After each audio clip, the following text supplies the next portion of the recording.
A gente começa falando dos mais de 1.600 advogados que pediram uma reunião com o presidente do TSE, Edson Fachin, para tratar das eleições. O ministro já conversou com integrantes do grupo Prerrogativas, ou Prerro, ligado ao Lula, né? Mas o Fachin se recusou a participar do encontro do presidente Bolsonaro com embaixadores.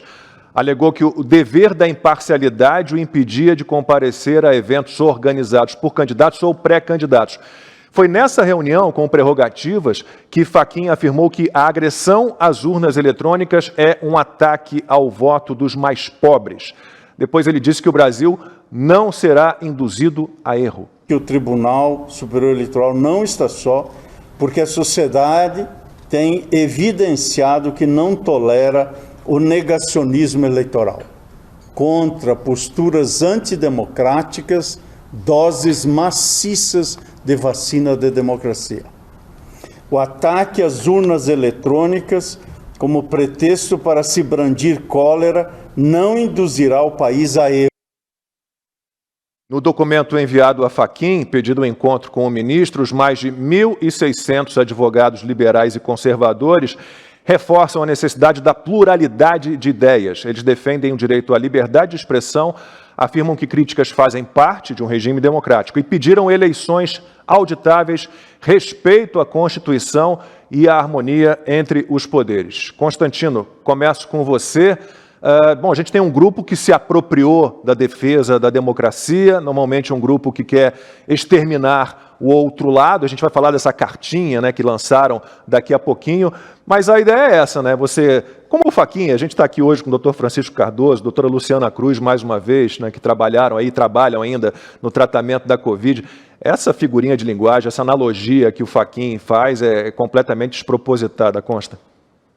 Pois é, Lacombe, eu ia começar exatamente daí, né? Negacionismo eleitoral. Conseguiram parir uma expressão que não diz absolutamente nada e que remete, obviamente, ao que vimos na pandemia, onde um certo clubinho que nada quer saber de liberdade, que pouco entende de ciência, monopolizou a fala em nome da preocupação com os outros e da própria ciência, né? Chamando qualquer um que discordasse dos seus métodos autoritários de negacionista ou genocida, insensível e blá blá blá. E é exatamente isso que nós estamos vendo no que tange a questão das eleições e do nosso processo eleitoral agora, né? Estão conseguindo criar uma reverência religiosa para um aparato, um objeto inanimado, onde tem apenas que cumprir uma função tecnológica e o melhor possível de transparência nisso, para você registrar o voto e poder garantir que quem votou no candidato X, o candidato X recebeu aquele seu voto. É só isso. É um processo burocrático,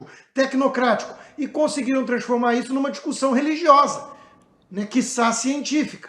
Ou seja, agora se você tem dúvidas acerca do processo opaco e centralizado que Brasil, Butão e Bangladesh adotam, você é um negacionista eleitoral. E quem te acusa disso? O atual presidente do TSE, que deveria prestar contas à sociedade e oferecer mais transparência e dirimir as dúvidas, as inseguranças que boa parcela da população apresenta em relação a isso, e com boa dose de razão, e em vez disso, ele faz esse discurso religioso e fanático, cá entre nós, e arrogante, né? E lembrando quem é Fachin, né? A gente sempre tem que trazer isso aqui, Lacombe, porque o resto da imprensa esqueceu. Assim como esqueceu que o Lula já teve dúvidas e criticou o processo eleitoral, assim como Ciro Gomes e todo o PDT, assim como Roberto Requião, assim como Simone Tebet, Rodrigo Maia e companhia.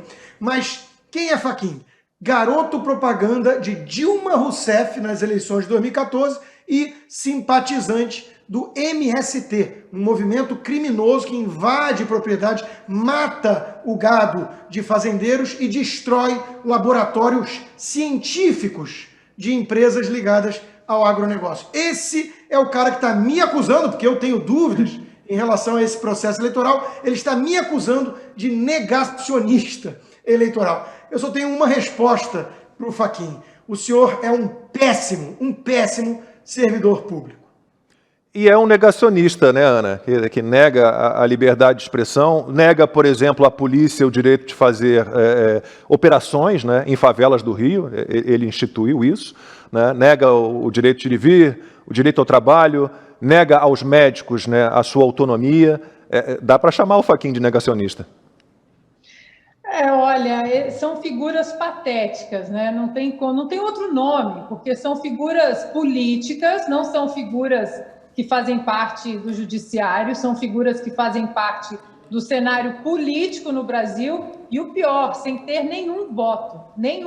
Eles falam como se estivessem defendendo a democracia, que o cidadão está preocupado, mas eles não têm representatividade nenhuma. Essas figuras dessa atual composição do STF, ninguém recebeu um voto, e eles falam como se estivessem nos representando. Isso precisa sempre ser dito. E já que ele usou aí o negacionismo eleitoral, eu vou voltar para o Fachin a mesma palavra, negacionismo, só que no caso dele é negacionismo constitucional, porque essas figuras patéticas dessa composição do STF é o que eles fazem, é um negacionismo constitucional. Vivem vilipendiando nossa Constituição, rasgando nossas leis, interferindo em outros poderes, em prerrogativas e autonomias do Legislativo e do Executivo, ou seja, são negacionistas constitucionais.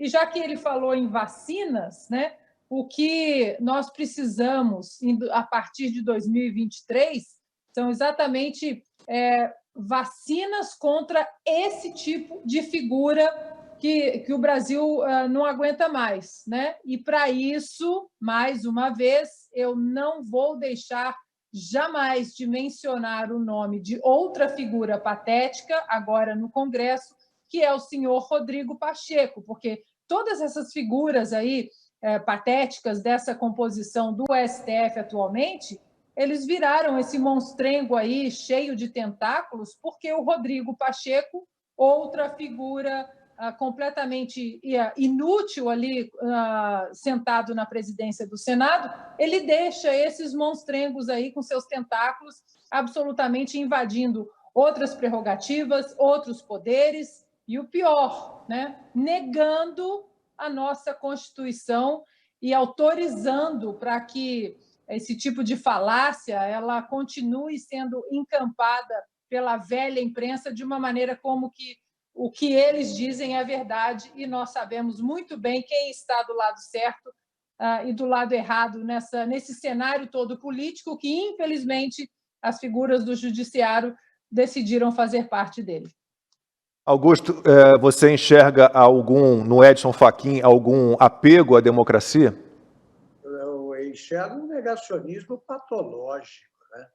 Patológico. Ele negou a culpa do Lula.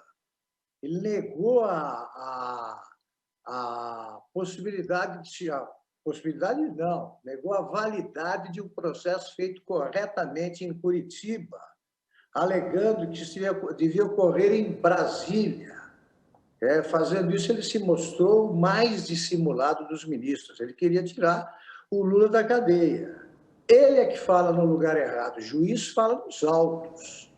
E ele só fala fora dos autos e coisas impróprias. Negacionista.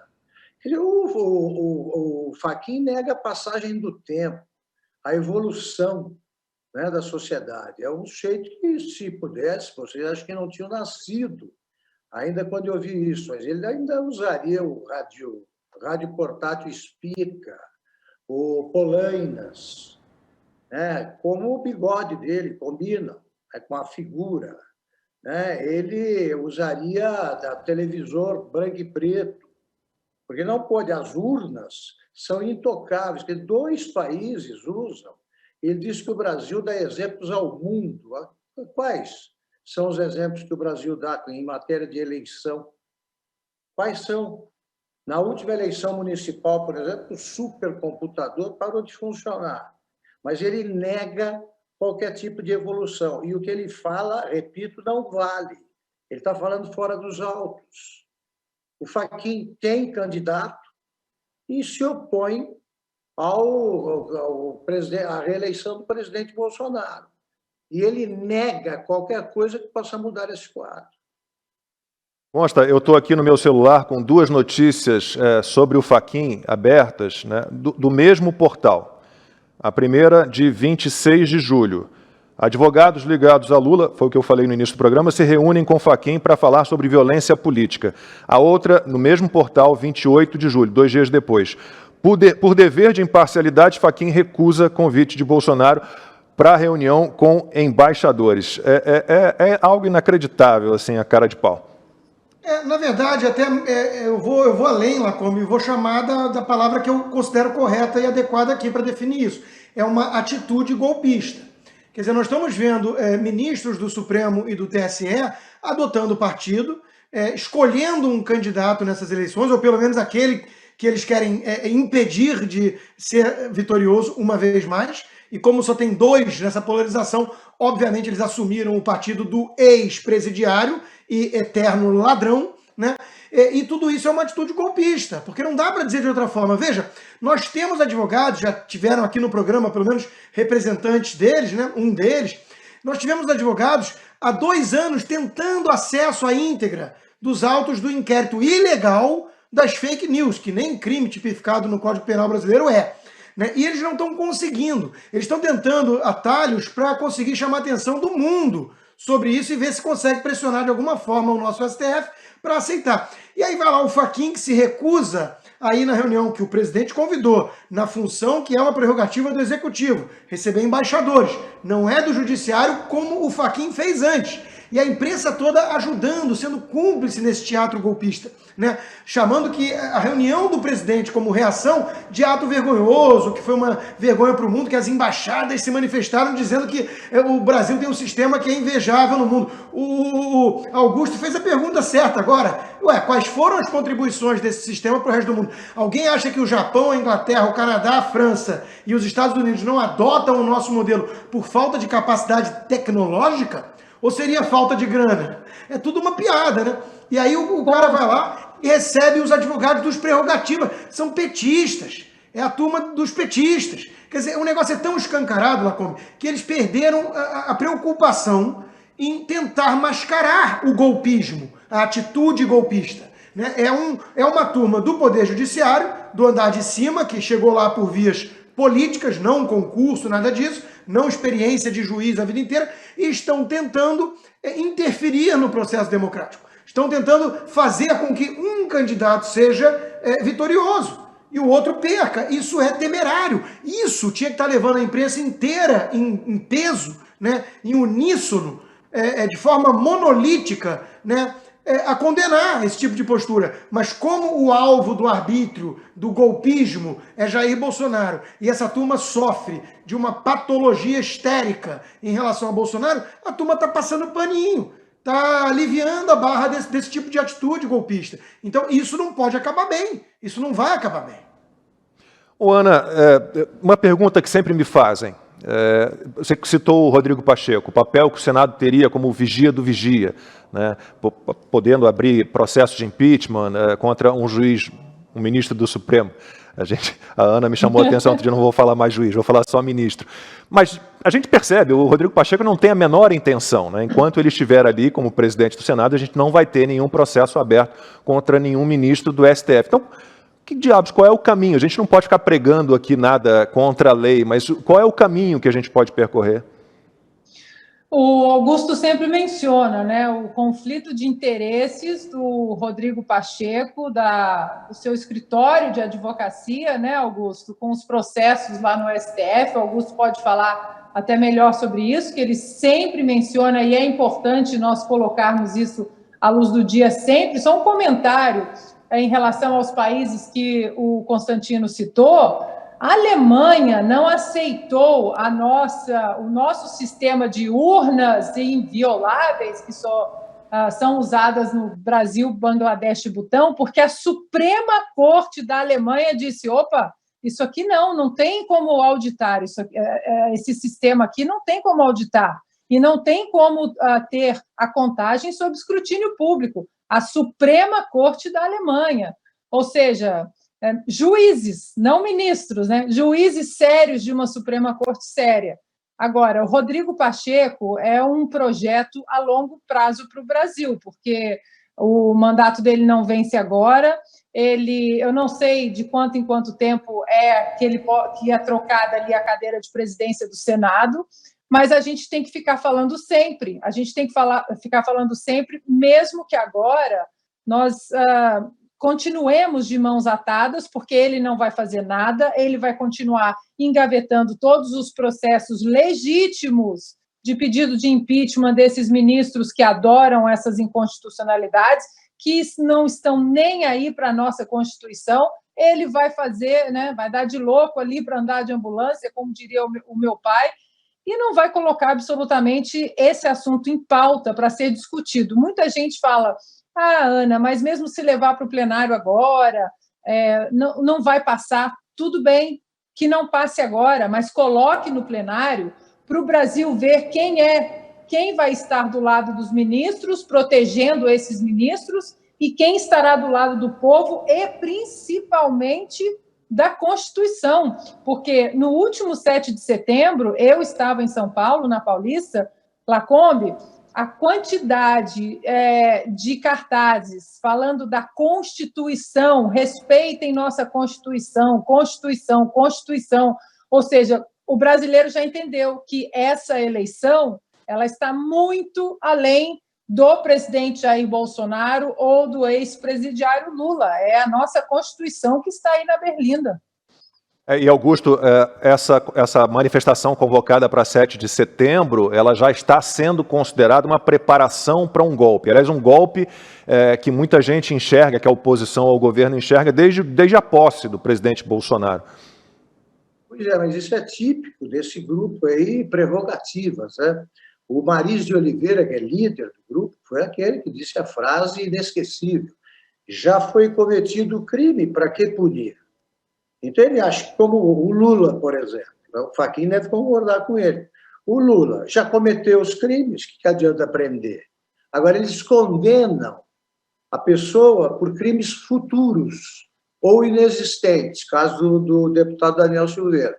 O Bolsonaro está sendo convocado, está sendo acusado de convocar manifestações de viés golpista, que são as manifestações pacíficas do dia 7 de setembro, e que serão realizadas. A Folha qualifica assim, manifestação de viés golpista. O que é isso? Você não pode agora mais manifestar o seu pensamento. Então, esses advogados, queria repetir aqui, antes de chegar ao presidente do Senado, eu digo sempre, repito agora, que a contratação dos serviços de um advogado, eventualmente, deve ser juntada aí às provas de culpa, prova do crime. Se um dia eu contratar o Cacai ou esse Maris, vocês podem ter certeza de que eu sou culpado. Porque senão, eu digo que sempre tem um advogado qualquer na minha família, ó, me ajuda aqui, estão me acusando desse negócio, aí não fiz nada e tal. Se eu contratar o Cacai, eu fiz. Todo advogado do Prerrogativas deve ser juntado às provas do crime. Contratação do Maris, por exemplo. E aí vamos chegar ao nosso Rodrigo Pacheco. Rodrigo Pacheco, ele é dono do escritório que defende a empresa que provocou a tragédia de Mariana. Ele defende a redução das indenizações. Se ele for vitorioso, está no Supremo. Ele ganha milhões, como a porcentagem que ele tem direito aos seus honorários. Que tal? Ele vai brigar, quem vai julgar isso aí, mas não briga mesmo. Então, eu cheguei à conclusão de que eu deveria ter torcido na eleição passada para Dilma Rousseff, que perdeu para o Rodrigo Pacheco. Porque, pelo menos, a gente ouviria a Dilma falando aquele dialeto incompreensível, né? Então não teria como fazer mal ao Brasil, porque ninguém ia entender, nem ia botar em votação. O Rodrigo Pacheco é muito mais perigoso. E só sobre o grupo Prerrogativas, os advogados desse grupo, eles pensam da seguinte forma: negócio de prisão após condenação em segunda instância, de maneira nenhuma, né? O réu tem que ser assim, preso depois que ele acabar com o patrimônio dele, dilapidar o patrimônio dele, gastar todo o dinheiro dele pagando advogados. Depois que ele esgotar o seu patrimônio, aí ele pode ser preso. Enquanto isso, não, de maneira alguma. Olha só, eu estou procurando há meses para o programa lá Direto ao Ponto, acho que a gente devia convidar aqui para o 4x4, algum advogado que se dispõe a defender publicamente o que faz, por exemplo, o Alexandre de Moraes. não encontro um. Todos eles estão dando razão. Esses que assinaram a carta, eles estão defendendo o Supremo e as medidas que vêm sendo tomadas nesse inquérito, que o Constantino lembrou bem, é ilegal, ilegítimo, irregular, ilegítimo, tudo que tem de errado está lá. Eles, esses advogados, eles não têm coragem de defender publicamente o que eles apoiam. Então, convido de novo, vão lá discutir, porque a turma que critica, essa dá a cara a tapa, não tem problema nenhum. Eles vão lá e defendem. Os advogados do Prerro só se manifestam em voz baixa naquele jantar lá, tipo que lembrou o saidão da Lava Jato. Né? E não vamos esquecer de uma coisa também, Lacombe. Apontar a incoerência aqui, que você lembrou muito bem que essa turma que defende os verdadeiros bandidos, corruptos, criminosos, sempre quer postergar a punição. Né? Até porque isso representa mais honorários, né? E também, obviamente, a soltura dos seus clientes, que são tudo bandido. Agora, quando a gente observa prisões inconstitucionais, ilegais, arbitrárias, como a do caso do jornalista Alan dos Santos, pedido de prisão, ou o deputado Daniel Silveira, que o Augusto lembrou, aí eles não se manifestam. Eles não vão contra esse tipo de abuso e não acham que tem que ter todo o garantismo que eles defendem para certos, abre aspas, criminosos, que não cometeram crime nenhum. Não, mas o Maris, que foi citado pelo Augusto, foi aquele que disse que o crime já foi cometido, para que punir, não é esse? Se referindo ao Lula, até onde me lembro. Então, mas no caso de alguém de direita, não cometeu o crime e deve ser punido mesmo assim, porque eles não saem em defesa. Sim, é claro, sempre depende de quem. Né? É inacreditável. Bolsonaro vai cometer crime. Vai cometer um crime. É aquele filme, Augusto, o Minority Report, com Tom Cruise, o filme das antigas, que tinha umas 3 oráculos lá, umas 3 profetisas, que antecipavam qual crime o sujeito ia cometer. O Brasil chegou nesse ponto agora. Nós vamos falar disso na cartinha. Até porque se pegarmos aí a prerrogativa da prisão em flagrante perpétuo, né? Quanta gente, José Dirceu, aquele outro lá do PT, Genuíno? o Valdir da Moça, aquele da Moça, sim, advogado todos também. Eles, você encontra vídeos dele dizendo tem que fechar esse STF, tem que detonar, tem que fechar isso, não existe. E, no entanto, eles estão aí, mas aí esse crime de flagrante perpétuo não existe. E o crime continua, está lá, tá aí, não saiu da internet, continua, pode prender em flagrante. Volta e meia eu recebo esse vídeo, tudo editadinho, né? Vadir Damus, Zé Dirceu, todos eles. Alexandre Frota e por aí vai, a turma toda. Joyce Hasselman. Aliás, eu citei o Minority Report de 2019, numa entrevista com a Joyce Hasselman, ainda na Band. Naquela época, o Sérgio Moro tinha pedido demissão daquele jeito, né, era ministro da Justiça e Segurança Pública, e ela dizendo, não, mas Bolsonaro interferiu. Mas a senhora tem provas? Assim, a senhora está antevendo um crime? Né, mas não é assim. Aí me lembrei desse filme na época, já tem, meu Deus, já passaram-se 3 anos. Agora diga, Ana. Só para um pequeno detalhe aqui daquelas similaridades entre Brasil e Estados Unidos, Constantino vai entender. Durante 4 anos aqui nos Estados Unidos, a velha imprensa colocava não apenas, né, os crimes futuros de Donald Trump, mas nas falas do Donald Trump, eles colocavam as falas, as aspas do Donald Trump, e se era uma coisa positiva para os Estados Unidos, eles colocavam vírgula, mas não foi isso que ele quis dizer. Ou seja, ele disse o que ele disse, mas no fundo não foi isso que ele quis dizer. Ou seja, não é nem julgando o que a pessoa pensou. Ele disse isso, mas o pensamento dele é outro. É a velha história do no fundo, né, não era isso.